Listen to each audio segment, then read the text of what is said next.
উং ইস কোয়া বিষ পানি অমুক ও অমুকের নাগে তুলং পানি খাতে খিস দেখলে বিষ অমুক অমুকরে দেখলে গুপ্ত ইস উং সোয়া পোয়া।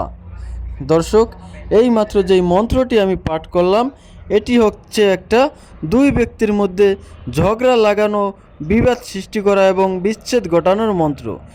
এই মন্ত্রটি দিয়ে আপনি যে কোনো দুই ব্যক্তির মধ্যে ঝগড়া লাগাতে পারবেন, তাদের মধ্যে বিচ্ছেদ ঘটাতে পারবেন মাত্র 24 ঘন্টার মধ্যেই।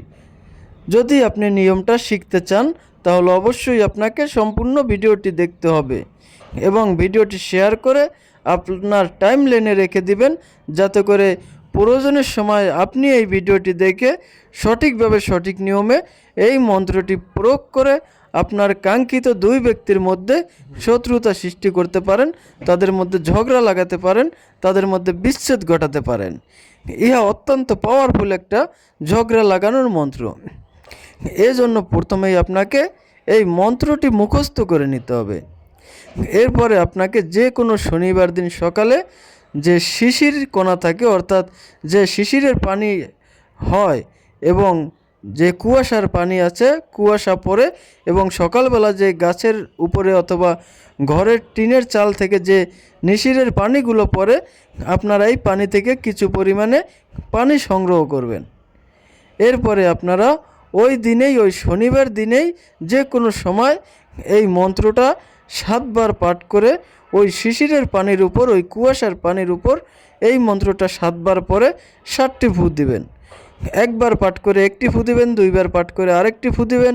এভাবে আপনারা এই মন্ত্রটা 7 বার পাঠ করে ওই পানিতে 7টি ফু দিবেন। মন্ত্রের মধ্যে যে অমুক অমুকের স্থান আছে, আপনারা ওই স্থানে অমুক অমুকের পরিবর্তে আপনার সেই কাঙ্ক্ষিত দুই ব্যক্তির নাম বলবেন, যাদের মধ্যে আপনি ঝগড়া লাগাতে চান, বিচ্ছেদ ঘটাতে চান, শত্রুতা সৃষ্টি করতে চান।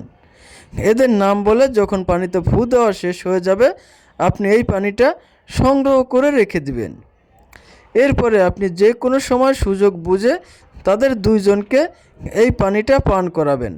দেখবেন মাত্র 24 ঘন্টার মধ্যেই তাদের দুইজনের মধ্যে ঝগড়া লেগে যাবে, বিচ্ছেদ হয়ে যাবে, শত্রুতা সৃষ্টি হয়ে যাবে।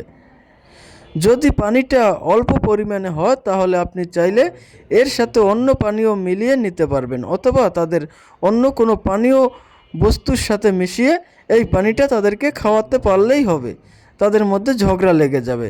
ইহা অত্যন্ত পাওয়ারফুল একটা মন্ত্র, তাই অবশ্যই আপনারা এই মন্ত্রটা প্রয়োগ করতে পারেন। তবে আমি আপনাদেরকে একটা অনুরোধ করব, অন্যায়ভাবে কারো ক্ষতি করার জন্য আপনারা এই মন্ত্রটি প্রয়োগ করবেন না।